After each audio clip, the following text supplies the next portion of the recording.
ಇದು 9 ವರ್ಷದ ಬಾಲಕನ ಕಥೆ. ಅವನ ಬಾಲ್ಯವು ನಿಜಕ್ಕೂ ನರಕಕ್ಕಿಂತಲೂ ಕಠಿಣವಾಗಿತ್ತು. ಆದರೆ ಆ ಮಗು ಸೋಲನ್ನು ಎಂದಿಗೂ ಒಪ್ಪಿಕೊಳ್ಳಲಿಲ್ಲ ಮತ್ತು ಮುಂದೊಂದು ದಿನ ಇಡೀ ಜಗತ್ತೇ ಅವನ ಪಾದಗಳ ಮುಂದೆ ತಲೆಬಾಗುವಂತೆ ಮಾಡಿಕೊಳ್ಳುತ್ತಾನೆ. ಕಥೆಯು 1192ರಲ್ಲಿ ಪ್ರಾರಂಭವಾಗುತ್ತದೆ.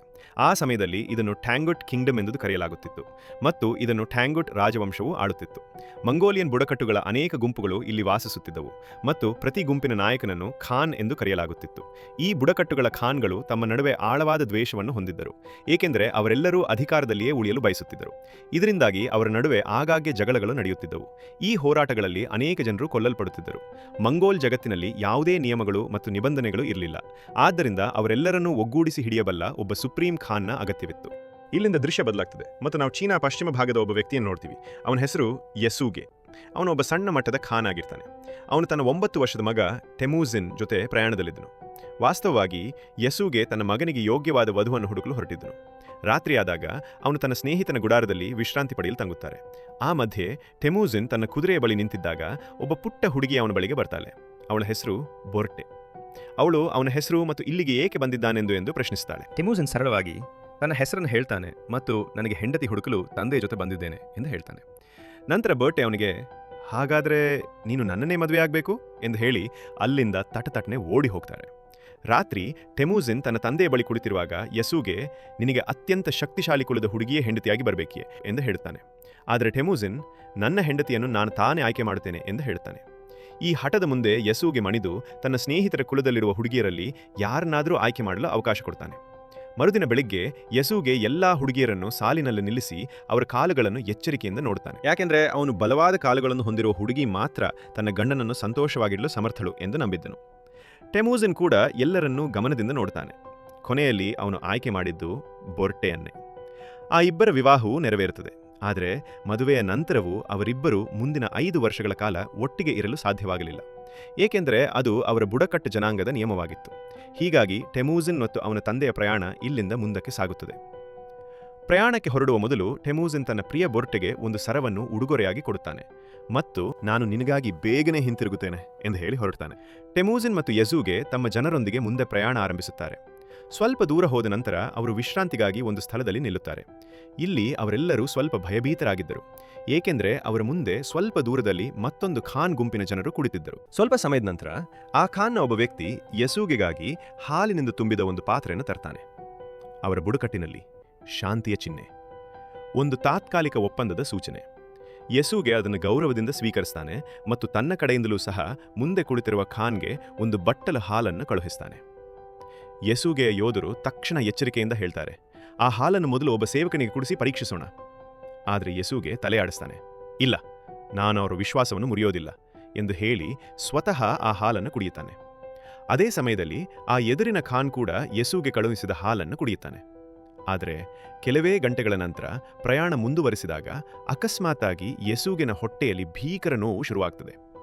ಆ ನೋವನ್ನು ತಾಳಲಾರದೆ ಅವನು ಕುದುರೆಯಿಂದ ಬಿದ್ದು ಸಾಯ್ತಾನೆ. ಯಸೂಗೆಯ ಹಾಲಿನಲ್ಲಿ ವಿಷವನ್ನು ಬೆರೆಸಿದ ಕಾರಣ ಇದೆಲ್ಲವೂ ಸಂಭವಿಸಿದೆ ಎಂದು ಇಲ್ಲಿ ನಮಗೆ ತಿಳಿಯುತ್ತದೆ. ಟೆಮೂಜಿನ್ ಕಣ್ಣೀರು ತುಂಬಿಕೊಂಡು ತಂದೆಯ ಬಳಿಗೆ ಓಡಿ ಬರ್ತಾನೆ. ಆದರೆ ಅವನ ಜೊತೆ ಬಂದಿದ್ದ ಜನರು ಕಾಲಹರಣ ಮಾಡದೆ ಅವನನ್ನು ಅಲ್ಲಿಯೇ ಒಂಟಿಯಾಗಿ ಬಿಟ್ಟು ಹೊರಡಲು ತಯಾರಿ ಆರಂಭಿಸಿದರು, ಏಕೆಂದರೆ ಅವರಲ್ಲಿ ಒಂದು ಸಂಪ್ರದಾಯವಿತ್ತು. ಅದರಲ್ಲಿ ಅವರು ಬಲಿಷ್ಠ ನಾಯಕನನ್ನು ಮಾತ್ರ ಅನುಸರಿಸಬೇಕು ಎಂದು ನಂಬಿದ್ದರು. ಯಸೂಗೆ ಸತ್ತಿರುವುದರಿಂದ ಅವರು ಹೊಸ ನಾಯಕನಿಗಾಗಿ ಹೊರಟಿದ್ರು. ಟೆಮೂಜಿನ್ ಮತ್ತು ಅವನ ತಾಯಿ ಇಬ್ಬರೇ ಯಸೂಗೆ ಅಂತ್ಯಕ್ರಿಯೆಯನ್ನು ನೆರವೇರಿಸುತ್ತಾರೆ. ಇದಾದ ನಂತರ ಯಸೂಗೆ ಬಳಿ ಅನೇಕ ಕುರಿಗಳು ಮತ್ತು ಮೇಕೆಗಳು ಅವನ ಸಂಪತ್ತಿನ ರೀತಿ ಇದ್ದವು. ಈಗ ಅವೆಲ್ಲವನ್ನು ರಾಜನ ಬಲಗೈ ಭಂಟನಂತಿದ್ದ ಟರ್ಗುಡೈ ಸ್ವಾಧೀನಪಡಿಸಿಕೊಳ್ಳುತ್ತಾನೆ. ಇದನ್ನು ಕಂಡ ಟೆಮೂಜಿನ್ನ ತಾಯಿ ಕೋಪದಿಂದ, ನನ್ನ ಮಗ ಒಂದು ದಿನ ನಿನ್ನನ್ನು ಹುಡುಕಿ ನಿನಗೆ ಸರಿಯಾದ ಉತ್ತರ ಕೊಟ್ಟು ಎಲ್ಲವನ್ನು ನಿನ್ನಿಂದ ಕಸಿದುಕೊಳ್ಳುತ್ತಾನೆ ಎಂದು ಹೇಳುತ್ತಾಳೆ. ತಕ್ಷಣ ಅವನ ಮನಸ್ಸಲ್ಲಿ ಭಯ ಹುಟ್ಟುತ್ತದೆ. ಮುಂದೆ ಯಾವುದೋ ದಿನ ಅವನು ಬಂದು ನನ್ನ ಕೊಲ್ಲಬಹುದು ಎಂಬ ಭಾವನೆಯಿಂದ ಆ ಕ್ಷಣದಲ್ಲೇ ಅವನನ್ನು ಸಹ ಕೊಲ್ಲಲು ಮುಂದಾಗ್ತಾನೆ. ಆದರೆ ಮಂಗೋಲರಿಗೆ ಒಂದು ನಿಯಮ ಇರ್ತದೆ, ಯಾರನ್ನಾದರೂ ಕೊಲ್ಲು ಮೊದಲು ಅವನ ಎತ್ತರವನ್ನು ರಥದ ಚಕ್ರದಿಂದ ಅರೆಯಬೇಕು ಮತ್ತು ಅವರು ಎಂದಿಗೂ ಮಕ್ಕಳನ್ನು ಕೊಲ್ಲುತ್ತಿರಲಿಲ್ಲ. ಅದಕ್ಕಾಗಿ ಕೊಲ್ಲುವ ಮುಂಚೆ ಟರ್ಗುಡೈ ತನ್ನ ರಥದ ಚಕ್ರದಿಂದ ಟೆಮೂಜಿನ್ನ ಎತ್ತರವನ್ನು ಅಳೆಯುತ್ತಾನೆ ಮತ್ತು ಅವನ ಎತ್ತರ ಇನ್ನೂ ಚಿಕ್ಕದಾಗಿಯೇ ಇರುತ್ತದೆ. ಆದ್ದರಿಂದ ಅವನು ಇನ್ನೂ ಮಗುವೆ ಎಂದು ಪರಿಗಣಿಸಿ ಆ ಕಾರಣಕ್ಕೆ ಟೆಮೂಜಿನ್ನನ್ನು ಕೊಲ್ಲದೆ ಬಿಡುತ್ತಾರೆ. ಆದರೆ ಟರ್ಗುಡೈ ಅವನ ತಾಯಿಗೆ ಕೋಪದಿಂದ, ಮುಂದಿನ ವರ್ಷ ಅವನ ಎತ್ತರ ಹೆಚ್ಚಾದಾಗ, ವಯಸ್ಸು ಬಂದಾಗ ನಾನು ಮತ್ತೆ ಬರುತ್ತೇನೆ ಮತ್ತು ಅವನನ್ನು ಕೊಂದೇ ಕೊಲ್ಲುತ್ತೇನೆ ಎಂದು ಹೇಳಿ ಹೊರಡುತ್ತಾನೆ. ಕೆಲವು ತಿಂಗಳ ನಂತರ ಕರಾಳ ಚಳಿಗಾಲ ಬಂದ್ಬಿಡುತ್ತೆ. ಟೆಮೂಜಿನ್ ಮತ್ತು ಅವನ ತಾಯಿಗೆ ಅಡಗಿಕೊಳ್ಳಲು ಯಾವುದೇ ಸ್ಥಳ ಸಿಗುವುದಿಲ್ಲ. ಆ ಸಮಯದಲ್ಲಿ ಅವನಿಗೆ ತಂದೆ ಹೇಳಿದ ಮಾತು ನೆನಪಾಗುತ್ತೆ, ದೇವರಾದ ಟ್ಯಾಂಗ್ರಿ ಕಷ್ಟದ ಸಮಯದಲ್ಲಿ ಯಾವಾಗಲೂ ಸಹಾಯ ಮಾಡ್ತಾರೆ. ಆ ಮಾತು ಅವನ ಮನಸ್ಸಿಗೆ ಸ್ವಲ್ಪ ಧೈರ್ಯ ಕೊಡ್ತದೆ. ಈ ನಂಬಿಕೆಯಿಂದ ಟೆಮುಜಿನ್ ಸೀಕ್ರೆಟ್ ಮೌಂಟೇನ್ ಕಡೆ ಹೊರಟು ಹೋಗ್ತಾನೆ. ಆದರೆ ಮಾರ್ಗದಲ್ಲಿ ದುರಂತ ಸಂಭವಿಸುತ್ತದೆ. ಅವನು ದಪ್ಪ ಹಿಮದಿಂದ ಮುಚ್ಚಿದ್ದ ಒಂದು ಸರೋವರದ ಮೇಲೆ ಕಾಲಿಡ್ತಾನೆ. ಹಿಮ ಒಡೆಯುತ್ತದೆ ಮತ್ತು ಅವನು ಸರೋವರದೊಳಗಿನ ತಣ್ಣನೆಯ ನೀರಿಗೆ ಬಿದ್ದು ಮುಳುಗತೊಡಗುತ್ತಾನೆ. ಅವನನ್ನು ಕಾಪಾಡಲು ಯಾರೂ ಇಲ್ಲ ಎಂದುಕೊಳ್ಳುವಷ್ಟರಲ್ಲೇ ಅಕಸ್ಮಾತ್ ಅವನಷ್ಟೇ ವಯಸ್ಸಿನ ಜಮುಕಾ ಎಂಬ ಒಬ್ಬ ಬಾಲಕ ಅವನನ್ನು ಕೆಳಗಿನಿಂದ ಎಳೆದು ಜೀವ ಉಳಿಸ್ತಾನೆ. ನಂತರ ಜಮುಕಾ ಮತ್ತು ಅವನ ದೊಡ್ಡ ಅಣ್ಣ ಟೆಮುಜಿನ್ನು ತಮ್ಮ ಮನೆಗೆ ಕರೆದುಕೊಂಡು ಹೋಗಿ ಅವನಿಗೆ ಆಹಾರ ನೀಡ್ತಾರೆ. ಟೆಮುಜಿನ್ ತನ್ನ ಜೀವವನ್ನು ಉಳಿಸಿದ್ದಕ್ಕಾಗಿ ಅವರಿಗೆ ಧನ್ಯವಾದ ಹೇಳ್ತಾನೆ. ಅದಾದ ನಂತರ ಜಮುಕಾ ಮತ್ತು ಅವನ ಅಣ್ಣ ಅವರ ಕೈಗಳಿಗೆ ಸಣ್ಣ ಗಾಯಗಳನ್ನು ಮಾಡಿಕೊಂಡು ಅವರ ರಕ್ತವನ್ನು ಹಾಲಿನಲ್ಲಿ ಬೆರೆಸಿ ಆ ಹಾಲನ್ನು ಟೆಮುಜಿನ್ಗೆ ಕುಡಿಯಲು ಕೊಡ್ತಾರೆ. ಟೆಮುಜಿನ್ ಹಾಲು ಕುಡಿದ ಕ್ಷಣ, ನಾವು ಈಗ ಇಬ್ಬರಲ್ಲ, 3 ಸಹೋದರರು ಎಂದು ಹೇಳುತ್ತಾ ಟೆಮುಜಿನನ್ನು ತಮ್ಮ ಒಡ ಹುಟ್ಟಿದ ಸಹೋದರನಂತೆ ಸ್ವೀಕರಿಸುತ್ತಾರೆ. ಮುಂದಿನ ಬೆಳಗ್ಗೆ ಟರ್ಗುಡಾಯ್ ಮತ್ತು ಅವನ ಜನರು ಟೆಮುಜಿನನ್ನು ಹುಡುಕುತ್ತಾ ಅದೇ ಪ್ರದೇಶಕ್ಕೆ ಬರುತ್ತಾರೆ. ಅವರ ಉದ್ದೇಶ ಒಂದೇ, ಟೆಮುಜಿನನ್ನು ಕೊಲ್ಲುವುದು. ಟರ್ಗುಡಾಯ್ನ ಜನರು ಅವನನ್ನು ಹಿಡಿದು ಎಳೆದುಕೊಂಡು ಹೋಗುತ್ತಾರೆ. ಮತ್ತೆ ರಥದ ಚಕ್ರಕ್ಕೆ ಅಳತೆ ಹಾಕಲಾಗುತ್ತದೆ. ಆದರೆ ಅವನ ಎತ್ತರ ಇನ್ನೂ ಹಿಂದಿನಂತೆಯೇ ಕಡಿಮೆ ಇರುತ್ತದೆ. ಈ ಕಾರಣದಿಂದಾಗಿ ಅವರು ಟೆಮುಜಿನನ್ನು ಅವನ ಎತ್ತರವನ್ನು ತಲುಪುವವರೆಗೆ ಸೆರೆಯಲ್ಲಿಡ್ತಾರೆ.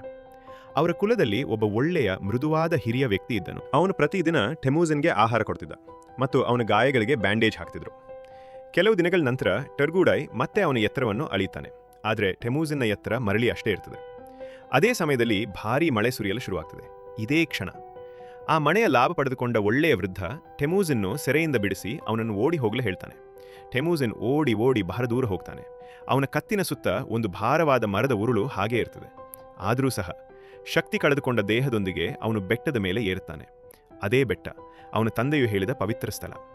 ಅಲ್ಲಿ ತಲುಪಿದ ಕೂಡಲೇ ಅವನು ದೇವರಾದ ಟ್ಯಾಂಗ್ರಿಯ ಮುಂದೆ ಮನಸಾರೆ ಪ್ರಾರ್ಥನೆ ಮಾಡ್ತಾನೆ. ಅಷ್ಟರಲ್ಲಿ ಒಮ್ಮೆಲೆ ಅವನು ಮುಂದೆ ಒಂದು ಬಿಳಿ ತೋಳವನ್ನು ನೋಡ್ತಾನೆ. ಆ ಕ್ಷಣ ಅವನ ಕತ್ತಿಗೆ ಕಟ್ಟಿದ್ದ ಮರದ ಕುಣಿಕೆ ಸ್ವತಃ ತನ್ನಷ್ಟಕ್ಕೆ ತಾನೇ ಕಳಚಿ ನೆಲಕ್ಕೆ ಬಿದ್ದು ಹೋಗುತ್ತದೆ.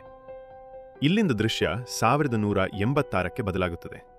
ಟೆಮುಜಿನ್ ಈಗ ಕೇವಲ ಮಗುವಲ್ಲ, ಒಬ್ಬ ಯೌವನದ ಯೋಧನಾಗಿ ಬೆಳೆದಿದ್ದ. ಆದರೆ ಅವನ ಮೇಲೆ ಟರ್ಗುಡಾಯ್ ಕುಲದ ಬೆದರಿಕೆ ಇನ್ನೂ ಕೊನೆಯಾಗಿರಲಿಲ್ಲ.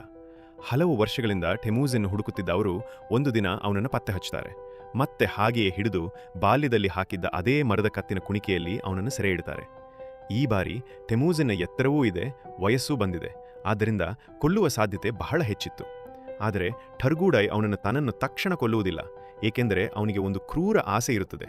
ಟೆಮುಜಿನ್ ತನ್ನ ಜೀವದ ಭಿಕ್ಷೆಯನ್ನು ಬೇಡಿಕೊಳ್ಳುವುದನ್ನು ನೋಡಲು ಬಯಸುತ್ತಾನೆ. ಆದರೆ ಟೆಮುಜಿನ್, ನನಗೆ ಸಾವು ಬಂದರೂ ಸರಿ, ನಿನ್ನ ಬಳಿ ಜೀವ ಭಿಕ್ಷೆ ಬೇಡುವುದಿಲ್ಲ ಎಂದು ಹೇಳುತ್ತಾನೆ. ಈ ಮಾತು ಟರ್ಗುಡಾಯ್ಗೆ ಕಿಡಿ ಹಚ್ಚುತ್ತದೆ.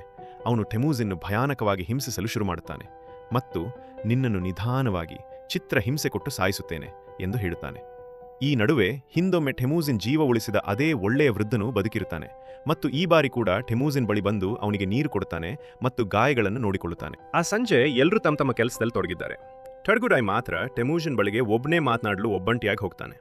ಇದರ ಲಾಭವನ್ನು ಪಡೆದುಕೊಂಡು ಟೆಮುಜಿನ್ ತನ್ನ ಕತ್ತಿಗೆ ಕಟ್ಟಿದ್ದ ಮರದ ಭಾರದ ದಿಮ್ಮಿಯಿಂದಲೇ ಟರ್ಗುಡಾಯ್ನನ್ನು ಹೊಡೆದು ಕೊಂದು ಹಾಕ್ತಾನೆ ಮತ್ತು ತಕ್ಷಣ ಅಲ್ಲಿಂದ ತಪ್ಪಿಸ್ಕೊಂಡು ಓಡ್ ಹೋಗ್ತಾನೆ. ಟರ್ಗುಡಾಯ್ನನ್ನು ಕೊಂದ ನಂತರ ಟೆಮುಜಿನ್ಗೆ ಮೊದಲ ಬಾರಿಗೆ ನಾನು ಹುಟ್ಟಿದ್ದು ಕೇವಲ ಬದುಕಲು ಅಲ್ಲ, ಖಾನ್ ಆಗಲು ಎಂಬ ಭಾವನೆ ಮನದಲ್ಲಿ ಮೂಡ್ತದೆ. ಇದಾದ ನಂತರ ತನ್ನ ಮೊದಲ ಕೆಲಸವಾಗಿ ಟೆಮುಜಿನ್ ತನ್ನ ಬಾಲ್ಯದ ಹೆಂಡತಿ ಬೋರ್ಟೆಯ ಬಳಿಗೆ ಹೋಗ್ತಾನೆ. ಬಾಲ್ಯದಲ್ಲಿ ಮದುವೆಯಾದ ಅದೇ ಬೋರ್ಟೆ ಈಗ ಬೆಳೆದಿದ್ದಳು ಮತ್ತು ಸುಂದರಲಾಗಿದ್ದಳು. ಟೆಮುಜಿನ್ನನ್ನು ನೋಡಿದ ಕೂಡಲೇ ಬೋರ್ಟೆ ಕಣ್ಣೀರಿನಿಂದ ನಗುತ್ತಾ, ನಾನು ಹಲವು ವರ್ಷಗಳಿಂದ ನಿನಗಾಗಿ ಕಾಯುತ್ತಿದ್ದೆ ಎಂದು ಹೇಳುತ್ತಾ ಮತ್ತೆ ಒಂದಾಗ್ತಾರೆ. ಸ್ವಲ್ಪ ದಿನಗಳ ನಂತರ ಟೆಮುಜಿನ್ ತನ್ನ ತಾಯಿ ಮತ್ತು ಸಹೋದರಿಯರನ್ನು ಭೇಟಿಯಾಗಲು ಹೊರಡುತ್ತಾನೆ. ಇಷ್ಟು ವರ್ಷಗಳ ನಂತರ ತನ್ನ ಮಗನನ್ನು ಕಂಡ ತಾಯಿಯೂ ತಂಗಿಯೂ ತುಂಬ ಸಂತೋಷ ಪಡ್ತಾರೆ. ಆದರೆ ಒಂದಿನ ಮರ್ಕೆಟ್ ಬುಡಕಟ್ನ ಜನರು ಇವ್ರ ಮೇಲೆ ದಾಳಿ ಮಾಡ್ತಾರೆ.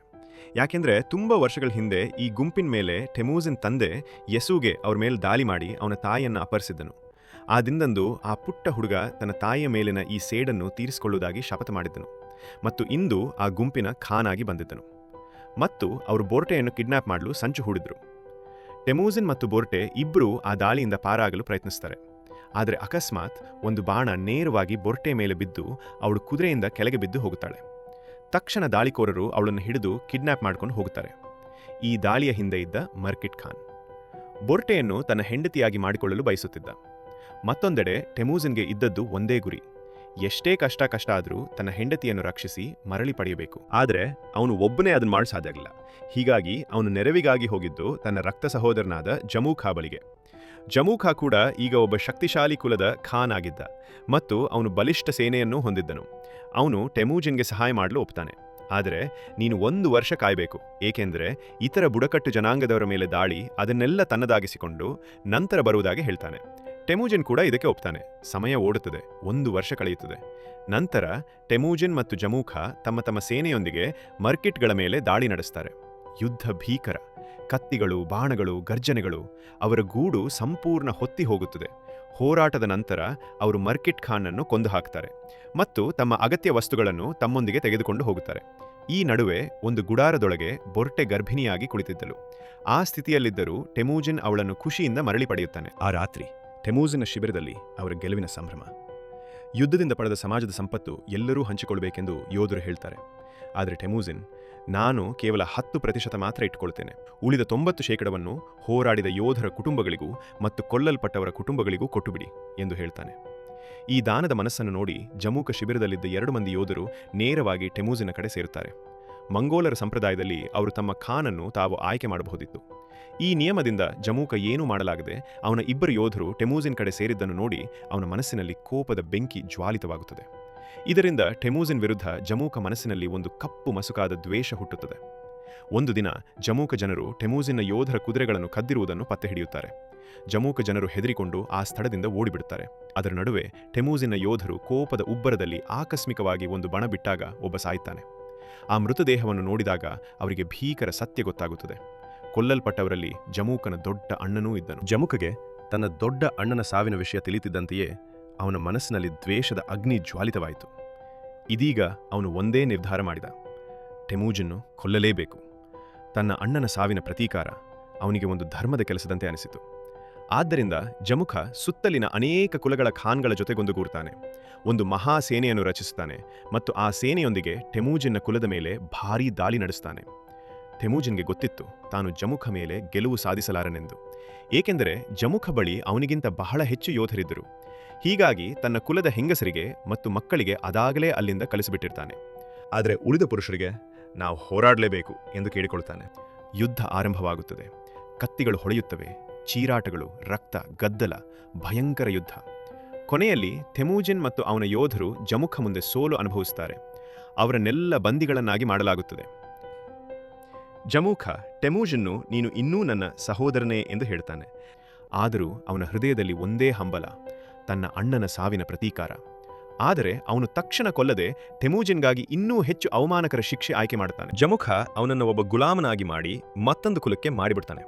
ಶಿಕ್ಷೆಯಾಗಿ ಟೆಮೂಜಿನ್ನು ಮರುಭೂಮಿಯ ಮರಳುಗಳಲ್ಲಿ ದೂರಿಗೆ ನಡೆಯುವಂತೆ ಮಾಡ್ತಾರೆ. ಬಹಳ ದೂರ ನಡೆದ ನಂತರ ಈ ಜನರು ಟ್ಯಾಂಗೋ ರಾಜವಂಶವು ಆಳುತ್ತಿದ್ದ ನಗರವನ್ನು ತಲುಪ್ತಾರೆ. ಈ ಜನರು ಟೆಮೂಜಿನ್ನು ಒಂದು ಸ್ಥಳದಲ್ಲಿ ಕೂರಿಸುತ್ತಾರೆ. ಇದರಿಂದ ಇತರರು ಅವನನ್ನು ನೋಡಬಹುದು ಮತ್ತು ಬೇಕಾದಲ್ಲಿ ಅವನನ್ನು ಖರೀದಿಸಬಹುದಾಗಿತ್ತು. ಒಂದು ದಿನ ರಾಜ್ಯದ ರಾಜನು ಮಾರುಕಟ್ಟೆಯಲ್ಲಿದ್ದಾಗ ಅವನ ಕಣ್ಣು ಟೆಮೂಜಿನ್ ಮೇಲೆ ಬೀಳುತ್ತವೆ. ಅವನು ತನ್ನ ಅಧಿಕಾರಿಗಳಿಗೆ ಇವನನ್ನು ಖರೀದಿಸುವಂತೆ ಹೇಳುತ್ತಾನೆ. ಆದರೆ ರಾಜನ ಜನರು, ಮಹಾರಾಜ, ಈ ಹುಡುಗ ಸಮಸ್ಯೆಯನ್ನುಂಟು ಮಾಡಬಹುದು ಎಂದು ಅನುಮಾನಿಸುತ್ತಾರೆ. ಆದರೆ ರಾಜನು ಹಠ ಮಾಡಿ ಟೆಮೂಜಿನ್ನು ಕೆಲವೇ ನಾಣ್ಯಗಳಲ್ಲಿ ಖರೀದಿಸುತ್ತಾನೆ. ಟೆಮೂಜಿನ್ನು ಒಂದು ಪಂಜರದಂತೆಯೇ ಇರುವ ಕೊಠಡಿಗೆ ಹಾಕಲಾಗುತ್ತದೆ. ಅದು ನಗರ ಮಧ್ಯಾಂಗಣದಲ್ಲಿ ಇತ್ತು. ಇದರಿಂದ ಹೊರಗಿನ ಜನರು ಅವನನ್ನು ನೋಡಿ ನಗಬಹುದು ಮತ್ತು ಅವನನ್ನು ಗೇಲಿ ಮಾಡುವ ಮೂಲಕ ಆನಂದಿಸಬಹುದಾಗಿತ್ತು. ಅದು ಟೆಮೂಜಿನ್ ಜೀವನದ ಅತ್ಯಂತ ಕತ್ತಲ ದಿನಗಳಾಗಿದ್ದವು. ಈ ಮಧ್ಯೆ ಪ್ರತಿದಿನ ಒಬ್ಬ ಬೌದ್ಧ ಸನ್ಯಾಸಿ ಟೆಮೂಜಿನ್ಗೆ ಭೇಟಿ ಕೊಡುತ್ತಿದ್ದ. ಅವನ ತಪ್ಪಿಗಾಗಿ ಮನಸ್ಸಿನಲ್ಲಿ ಪಶ್ಚಾತ್ತಾಪವಿರುವಂತೆ ತಲೆ ತಗ್ಗಿಸಿ ಕ್ಷಮೆಯಾಚಿಸುತ್ತಿದ್ದ. ಒಂದು ದಿನ ಟೆಮೂಜಿನ್ ಸನ್ಯಾಸಿಗೆ, ನೀನು ನನ್ನ ಹೆಂಡತಿಯನ್ನು ಹುಡುಕಿಕೊಡಬೇಕು. ಹುಡುಕಿಕೊಟ್ಟಲ್ಲಿ ನಾನು ಮುಂದೆ ನಿನ್ನ ಜನರಿಗೆ ಎಂದಿಗೂ ಹಾನಿ ಮಾಡುವುದಿಲ್ಲ ಎಂದು ಹೇಳುತ್ತಾನೆ. ಸನ್ಯಾಸಿ ಇದಕ್ಕೆ ಸಮ್ಮತಿಸುತ್ತಾನೆ ಮತ್ತು ಮರುಭೂಮಿಯೊಳಕ್ಕೆ ಅವನ ಹೆಂಡತಿಯನ್ನು ಹುಡುಕಲು ಹೋಗುತ್ತಾನೆ. ಆದರೆ ಮರುಭೂಮಿಯ ಪ್ರಖರ ಗಾಳಿಗಳು, ಬಿಸಿಲಿನ ಜ್ವಾಲೆ ಆ ಸನ್ಯಾಸಿಯನ್ನು ಜೀರ್ಣಗೊಳಿಸುತ್ತವೆ. ಅವನು ದಣಿದು ಬಿದ್ದು ಅಲ್ಲಿಯೇ ಸಾವನ್ನಪ್ಪುತ್ತಾನೆ. ಅದೇ ಸ್ಥಳದಲ್ಲಿ ಕಾಲಕ್ರಮದಲ್ಲಿ ಬೊಬೊರ್ಟೆ ಮಗ ಅದೇ ಸನ್ಯಾಸಿಯ ಮೃತದೇಹವನ್ನು ಕಂಡುಕೊಳ್ಳುತ್ತಾನೆ. ಅವನ ದೇಹದ ಬಳಿ ಒಂದು ಪರಿಚಿತವಾದ ವಸ್ತು. ಟೆಮೂಜಿನ್ ತನ್ನ ಬೊರ್ಟೆಗೆ ಕೊಟ್ಟದ್ದು ಅದೇ ಸರ. ಅದನ್ನು ನೋಡಿ ಅವಳಿಗೆ ಟೆಮೂಜಿನ್ ಇನ್ನೂ ಬದುಕಿದ್ದಾನೆ ಎಂದು ಸ್ಪಷ್ಟವಾಗುತ್ತದೆ. ಬೊರ್ಟೆ ತನ್ನ ಗಂಡನಾದ ಟೆಮೂಜಿನ್ನು ಹುಡುಕ್ತಾ ನಗರದ ಬೀದಿಗಳಲ್ಲಿ ತಿರುಗಾಡ್ತಾಳೆ. ಕೊನೆಗೂ ಟೆಮೂಜಿನ್ನು ಪಂಜರದಲ್ಲಿ ಕಟ್ಟಿ ಹಾಕಿರುವುದನ್ನು ಅವಳು ಕಾಣ್ತಾಳೆ. ಮತ್ತು ಅದೇ ರಾತ್ರಿ ಬರ್ಟೆ ಸೈನಿಕರಿಗೆ ಲಂಚ ಕೊಟ್ಟು ಟೆಮೂಜಿನ್ನು ಪಂಜರದಿಂದ ತಪ್ಪಿಸಿಕೊಳ್ಳುವಂತೆ ಮಾಡ್ತಾಳೆ. ಹೊರಗೆ ಬಂದ ಟೆಮೂಜಿನ್ಗೆ ಅವನ ಮಗ ಈಗ ಬೆಳೆದಿರುವುದು ಗೋಚರಿಸುತ್ತದೆ. ಅಷ್ಟೇ ಅಲ್ಲ, ಬರ್ಟೆಗೆ ಒಂದು ಮಗಳು ಕೂಡ ಇರುತ್ತಾಳೆ. ಬರ್ಟೆ ಟೆಮೂಜನ್ನು ಮನೆಗೆ ಕರೆದುಕೊಂಡು ಹೋಗ್ತಾಳೆ. ಬಹಳ ವರ್ಷಗಳ ಬಳಿಕ ಇಡೀ ಕುಟುಂಬ ಇಲ್ಲಿ ಸಂತೋಷದಿಂದ ಬದುಕಲು ಪ್ರಾರಂಭಿಸುತ್ತದೆ. ಒಂದು ದಿನ ಬರ್ಟೆ ದುಃಖದ ಮನಸ್ಸಿನಿಂದ, ಎಲ್ಲ ಮಂಗೋಲರು ಒಂದೇ, ಕದಿಯುತ್ತಾರೆ, ಕೊಲ್ಲುತ್ತಾರೆ, ಒಬ್ಬರನ್ನೊಬ್ಬರು ನಾಶ ಮಾಡಿಕೊಳ್ಳುತ್ತಾರೆ ಎಂದು ಹೇಳುತ್ತಾಳೆ. ಈ ಮಾತು ಟೆಮೂಜಿನ್ ಮನಸ್ಸಿನಲ್ಲಿ ಆಳವಾಗಿ ಹೊಕ್ಕಿತು. ಅವನು ಯೋಚಿಸಿದ, ಇದು ಸತ್ಯ, ನಮ್ಮ ಜಾತಿಗೆ ನಿಯಮವಿಲ್ಲ, ಒಗ್ಗಟ್ಟಿಲ್ಲ. ಆ ದಿನ ಟೆಮೂಜಿನ್ ತನ್ನ ಕುಟುಂಬವನ್ನು ಬಿಟ್ಟು ಹೊಸ ಕನಸೊಂದರ ದಾರಿಯಲ್ಲಿ ನಡೆಯುತ್ತಾನೆ. ಈಗ ನಾನು ಎಲ್ಲ ಮಂಗೋಲ ಬುಡಕಟ್ಟುಗಳನ್ನು ಒಟ್ಟುಗೂಡಿಸಿ ಹೊಸ ಮಂಗೋಲ್ ಸಾಮ್ರಾಜ್ಯವನ್ನು ನಿರ್ಮಿಸುತ್ತೇನೆ ಎಂದವನು ನಿರ್ಧರಿಸುತ್ತಾನೆ. ಜೊತೆಗೆ ಅಲ್ಲಿ ನಿಯಮವೂ ಇರಬೇಕು ಮತ್ತು ನ್ಯಾಯವೂ ಇರಬೇಕು ಎಂದು ಅವನು 3 ನಿಯಮಗಳನ್ನು ರೂಪಿಸುತ್ತಾನೆ. ಮಹಿಳೆಯರನ್ನೂ ಮಕ್ಕಳನ್ನೂ ಯಾವಾಗಲೂ ಕಾಪಾಡಬೇಕು, ಶತ್ರುವಿನ ವಿರುದ್ಧ ಕೊನೆಯ ಉಸಿರಿನವರೆಗೂ ಹೋರಾಡಬೇಕು, ಯಾರೂ ತಮ್ಮ ಖಾನ್ಗೆ ದ್ರೋಹ ಮಾಡಬಾರದು. ಇಲ್ಲಿಂದ ಹೊಸ ಅಧ್ಯಾಯ ಪ್ರಾರಂಭವಾಗ್ತದೆ ಮತ್ತು ನಾವು 1196ನೇ ವರ್ಷವನ್ನು ನೋಡುತ್ತೇವೆ. ಟೆಮೂಜಿನ್ ಈಗ ಅನೇಕ ಕುಲಗಳನ್ನು ಒಂದರ ಹಿಂದೆ ಒಂದು ಜಯಿಸಿ ಒಟ್ಟುಗೂಡಿಸಿ ಮಹಾ ಮಂಗೋಲ್ ಒಕ್ಕೂಟವನ್ನು ರಚಿಸಿದ್ದ.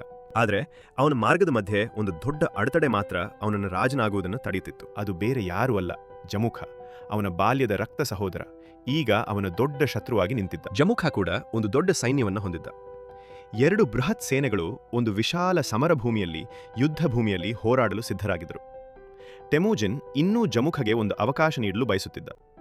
ಹೋರಾಟದ ಬದಲು ಮಾತಿನ ಮೂಲಕ ಸಮಸ್ಯೆ ಪರಿಹಾರವಾಗಲಿ ಎಂದುಕೊಂಡ. ಆದರೆ ಜಮುಖ ಕೋಪದಿಂದ, ಅಹಂಕಾರದಿಂದ, ಆಲೋಚನೆ ಇಲ್ಲದೆ ತನ್ನ ಯೋಧರ 100 ಮಂದಿಯನ್ನು ಯುದ್ಧಕ್ಕೆ ಕಳುಹಿಸುತ್ತಾನೆ. ಅವರಲ್ಲಿ ಬಹಳಷ್ಟು ಟೆಮೂಜಿನ್ ಸೇನೆಯಿಂದ ಸತ್ತು ಹೋಗುತ್ತಾರೆ.